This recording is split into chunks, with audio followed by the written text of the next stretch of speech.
साथियों, हम और आप देख रहे हैं दिव्यांगम चैनल। और दिव्यांगम चैनल के लिए मैं प्रवीण सिन्हा सीतापुर दिव्यांगम सेवा संस्थान के अध्यक्ष, जिला अध्यक्ष के रूप में आप सभी लोगों का एक खुले मन से, खुले दिल से स्वागत और इस्तकबाल करता हूं। साथियों, आगामी 3 दिसंबर को विश्व विकलांग दिवस मनाए जाने का एक कार्यक्रम बनाया गया है। दिव्यांगम सेवा संस्थान भी इस कार्यक्रम में अपने आप को व्यस्त पा करके, मस्त पा करके बहुत ही अच्छा महसूस कर रहा है। कुछ संगठन, कुछ लोग आगामी 3 दिसंबर का विश्व विकलांग दिवस के कार्यक्रम का पुरजोर विरोध कर रहे हैं। ये उनकी अपनी मानसिकता है और मेरा अपना व्यक्तिगत मानना ये है कि हम और आप इस एक विशेष आयोजन करके न केवल दिव्यांग जनों को एक सही दिशा से, सही दशा से समाज से जोड़ने का प्रयास करते हैं, साथ ही में जिससे उनके हितार्थ, उनकी सामर्थ्य अनुसार हम लोग कुछ खेलकूद प्रतियोगिताएं कराते हैं, कुछ रोजगार के साधन उपलब्ध कराते हैं। इस तरह से उनको हम लोग आर्थिक, सामाजिक और आत्मिक बल प्रदान करते हैं।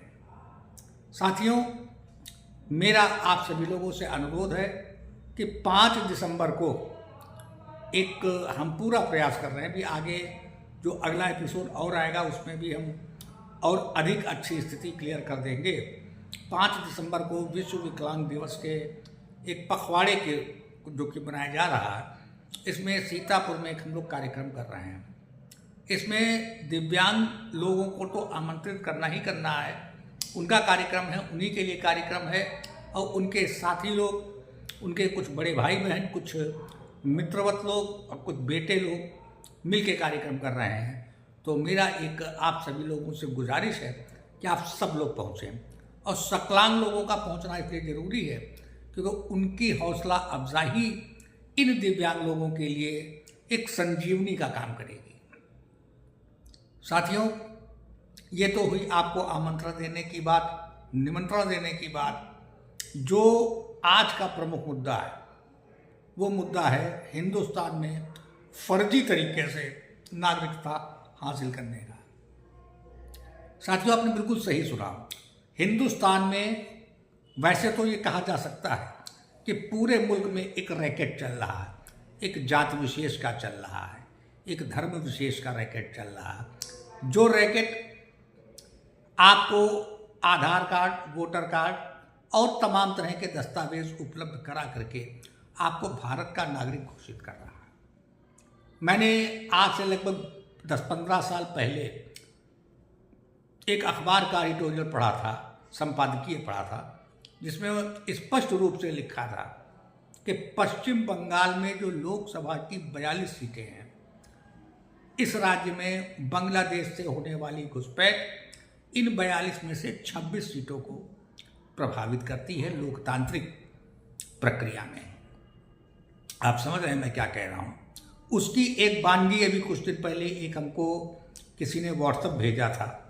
उस व्हाट्सएप में स्पष्ट है कि आप पश्चिम बंगाल में बैठ करके आप सूरत, आप बम्बई, आप खंडवा मध्य प्रदेश, आप लखनऊ, आप कश्मीर, कहीं की भी आईडी मेंटेन करवा सकते हैं, बनवा सकते हैं।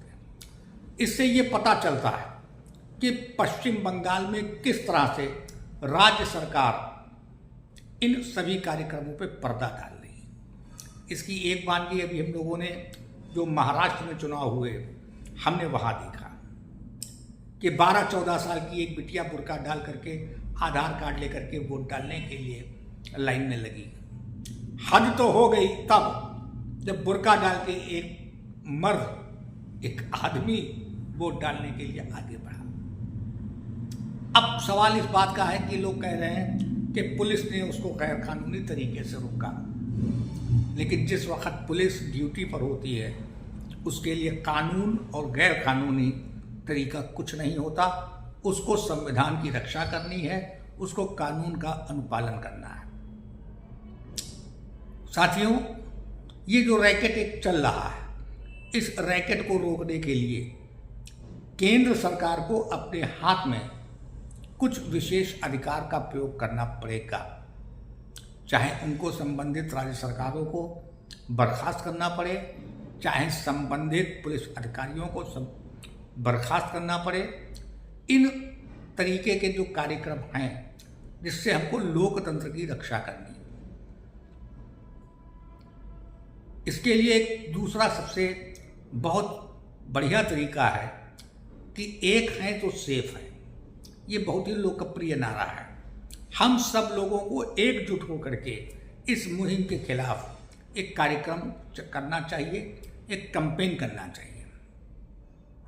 और जहाँ कहीं भी हम लोगों को ऐसा शक पड़े कि इस तरह का कोई रैकेट चल रहा है, जहाँ पर फर्जी आईडी बन रही है या कुछ नए आगंतुक लोग अपने आप को आपका पड़ोसी, आपका नागरिक, आपका हितैषी, आपका सहकर्मी बता करके आपके साथ चलना शुरू कर रहे हैं, इन लोगों के प्रति हम लोग को आगाह करते हुए एक दूसरे को इन लोगों से सचेत रहना है। और जहाँ भी आपको ऐसा लगे कि ये अजनबी आदमी आपका कुछ सहयोग ज़्यादा कर रहा, तुरंत आप संबंधित अधिकारियों को, अपने उच्च अधिकारियों को बताएं। खासकर बच्चे अक्सर सड़क पर जाते हैं, किसी की साइकिल पंचर हो गई, किसी की बाइक पंचर हो गई, किसी की बाइक में तेल ख़त्म हो गया। इस कंडीशन में अगर कोई अजनबी आदमी,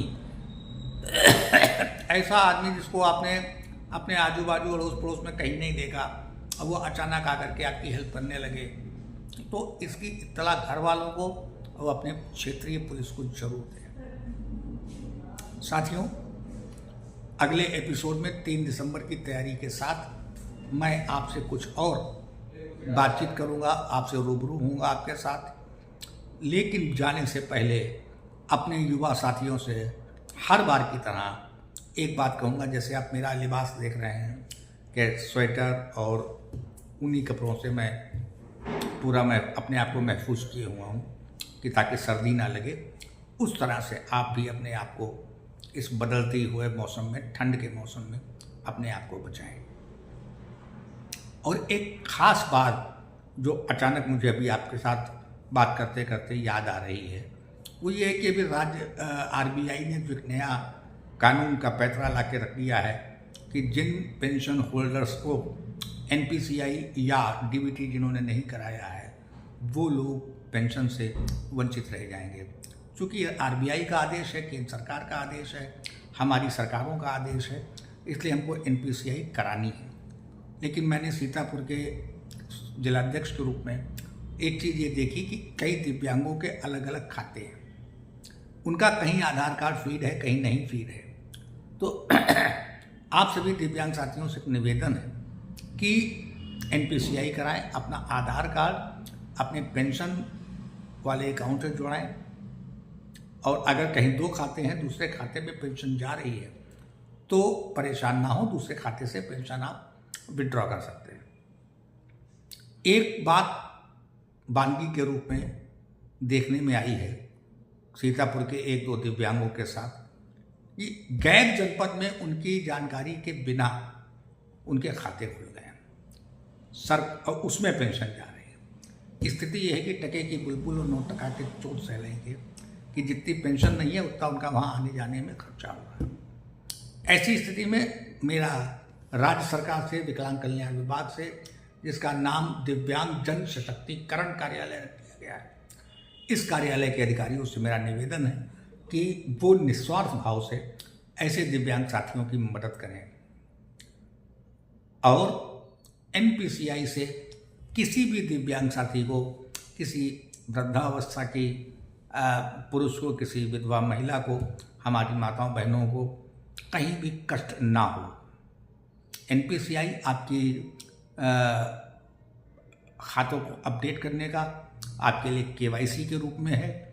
आप जीवित हैं, इस तरह का एक जीवित प्रमाण पत्र के रूप में भी काम कर रहा है। इसलिए NPCI जरूर कराएं, और NPCI कराने के बाद अपने खातों को सुनिश्चित कर लें कि आपकी पेंशन आप तक पहुंची या नहीं पहुंची। अगर कहीं कोई दिक्कत आ रही है तो आज के इस वीडियो में आप कमेंट बॉक्स में ज़रूर शेयर करें, और अगले एपिसोड में मैं NPCI में आने वाली और दिक्कतों को प्रयास करूंगा कि आप तक सहूलियत के रूप में कैसे NPCI कराई जाए और कैसे आप तक खाता पहुंचे, पैसा पहुंचे, आपकी पेंशन पहुंचे, इस बात पर कुछ प्रकाश डालूंगा। तब तक के लिए जय श्री राम।